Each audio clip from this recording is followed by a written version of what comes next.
ऐक ना, काय? पावसाचं वातावरण झालंय. या पिठापासून काहीतरी बनव. बर, चालेल. हे म्हणत होते मस्त कुरकुरीत खमंग काहीतरी बनव. आणि वड्याचं पीठ घेऊन आले होते. हे म्हणजे कोकणामध्ये जे सागुती वडे बनवतात ना, त्याचं हे तयार पीठ आहे.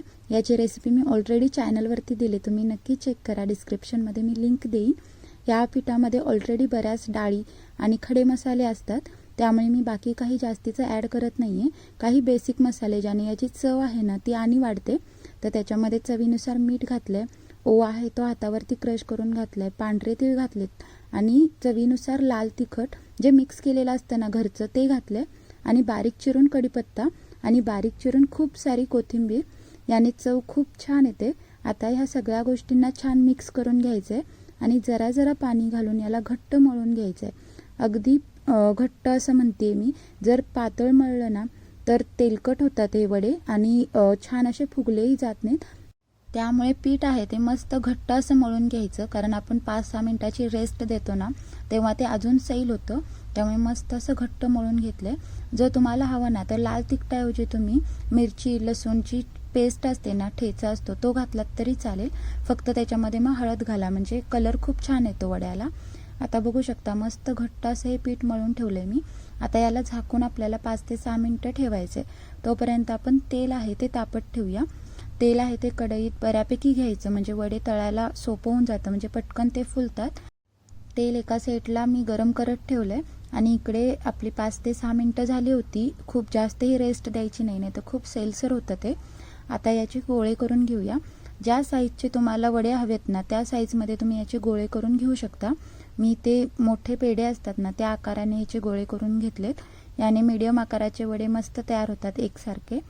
सगळे गोळे आहेत ते एकत्र करून ठेवले ना की नंतर आपल्याला सोपं होऊन जातं. त्यामुळे मी अशा प्रकारे सगळे गोळे एकसारखे करून ठेवलेत. मी त्यांना झाकून ठेवायचे.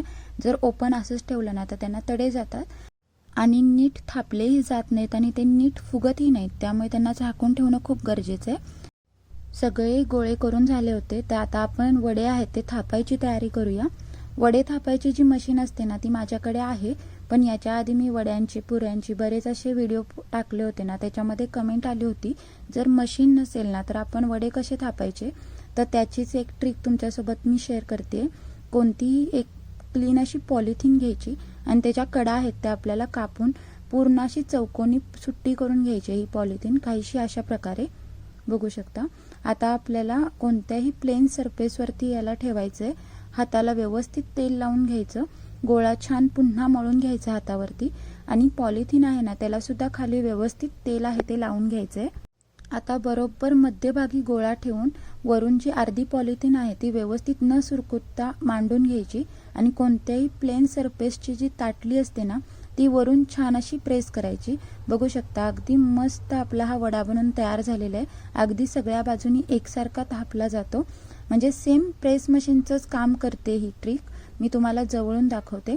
अगदी दोन्ही हातांनी व्यवस्थित सगळ्या बाजूनी एकसारखं प्रेशर देत आपल्याला ह्याला गोल गोल फिरवायचं आहे, म्हणजे सगळ्या बाजूनी तो एकसारखा थापला जातो. ही ट्रिक तुम्ही पुरीमध्ये सुद्धा करू शकता. अगदी इझी होऊन जाते आणि खूप फास्ट ह्या सगळ्या पुऱ्या आहेत किंवा वडे आहेत ना ते थापले जातात. मी सगळे वडे व्यवस्थित थापून एका प्लेटमध्ये मांडून ठेवलेत, म्हणजे पटपट तळायला आपल्याला सोपं होऊन जातं. तेलही इकडे छान तापलं होतं. आता मी एक एक करून वडा तळून घेते, तुम्हाला दाखवते. एकनी एक सगळे वडे आहेत ते मस्त असे टम्म फुग्यासारखे फुगले होते, कारण आपण पीठ आहे ते मस्त घट्ट मळलं होतं, त्याला व्यवस्थित रेस्ट दिली होती. सगळ्या टिप्स व्यवस्थित फॉलो केला ना की तुमचे वडे असे मस्त टम्म फुगतील.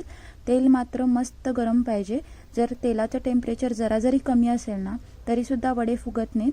तेही एक कारण असतं वडे न फुगण्याच्या पाठीमागे. त्यामुळे तेल आहे ते मस्त तापलं गेलं पाहिजे. एक वडा आहे तो मी तुम्हाला जवळून तळून दाखवते, म्हणजे तुम्हाला आयडिया येईल. अगदी मस्त तळले गेले होते. अजून एक महत्त्वाची टीप, याच्यामध्ये जेव्हा आपण कोथिंबीर वापरतो ना त्याचे देठ अजिबात वापरायचे नाहीत. जर देठ आपण ह्याच्यामध्ये वापरले ना तरीसुद्धा वडे फुगत नाहीत. पानं आहेत तीच बारीक चिरून वापरायची आहेत. तर इथे मी सगळे वडे तळून घेतले होते. हे वडे चहासोबत किंवा चटणीसोबत कसेही तुम्ही खाऊ शकता. दोन्ही गोष्टींसोबत मला खूप आवडतात. तुम्हीही नक्की बनवा, तुम्हाला नक्की आवडतील. आणि अशाच रेसिपीसोबत आपण पुन्हा भेटू. तोपर्यंत खा प्या मजा करा. Bye bye.